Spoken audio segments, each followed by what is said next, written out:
Some people move to Utah and they actually regret it, but not because Utah is bad, but because they were sold a fantasy instead of the reality of actually living here. I made this move myself, and while I absolutely love living here, there are some real negatives that you won't see on social media. So today, I'm breaking down the top 5 things that might make you rethink moving here altogether.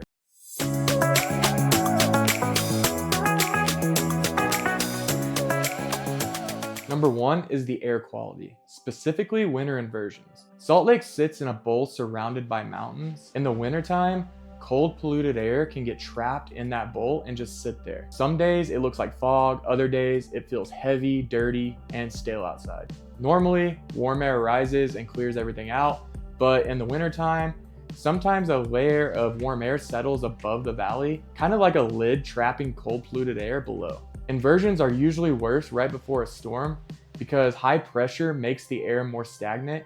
Then when a storm rolls in, everything kind of clears out and the sky turns blue again. But here's the good news.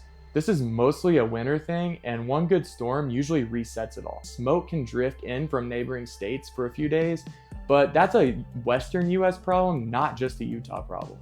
And here's something a lot of people don't realize. There are neighborhoods along the benches and up in the foothills that often sit above the inversion layer, but if you buy in the right area, you can literally have clear blue skies while the valley is hazy. I'll break down those specific neighborhoods in a separate video, but just know where you live in Salt Lake can make a big difference. Number 2, and you've probably already heard of this one, but Utah's alcohol laws. They've gotten better over the years, but they're still really different than most states. Before I go too far into this, my wife and I own a real estate brokerage in the Salt Lake Valley and Park City areas, and I make these videos to help people actually understand what life is like here before they make the move.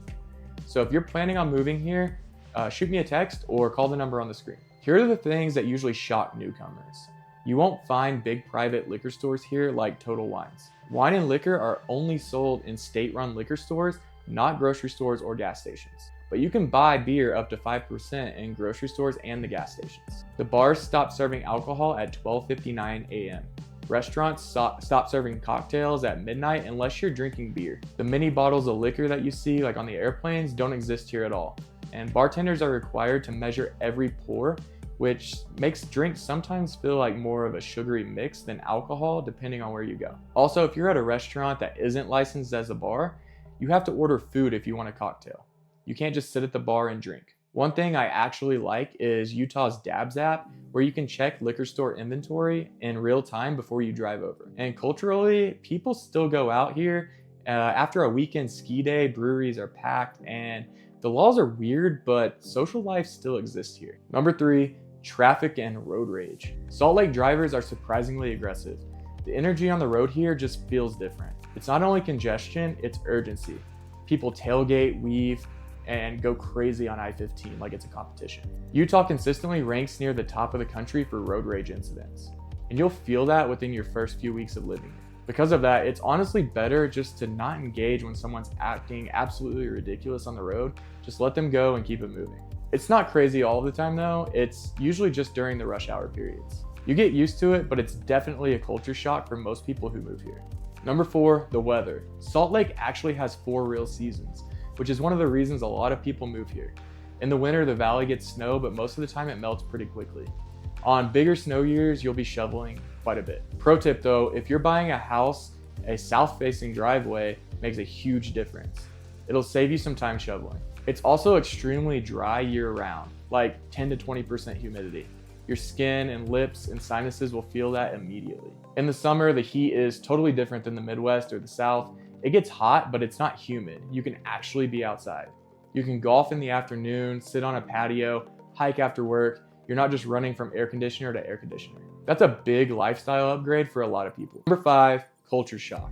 This is one of the biggest concerns for people moving here. Salt Lake City's culture is still heavily influenced by the Church of Jesus Christ of Latter-day Saints, or LDS. You see that in the laws, the politics, and the community life, especially outside of downtown and the suburbs. For some people, the strong sense of community is a big positive. For others, it takes some adjusting. That said, Salt Lake City itself has become much more diverse and progressive in recent years. The city leans more liberal than the rest of the state, and it's been nationally recognized for LGBTQ+ equality. So while Utah as a whole is a conservative state, Salt Lake City feels much more modern and mixed than most outsiders expect. It's not the Utah people imagine from stereotypes. Even with all of this, there's a reason Utah keeps growing so fast. The access to the mountains, the outdoor lifestyle, and the overall quality of life is hard to beat. If you want the positive side of Salt Lake, I made another video breaking down the best things about living here, and you should check that one out next. If you found this helpful, give it a thumbs up and subscribe so you can stay up to date on everything happening in the Salt Lake City area. And if you're thinking about relocating, reach out anytime. My wife Sarah and I would love to help you make your move here.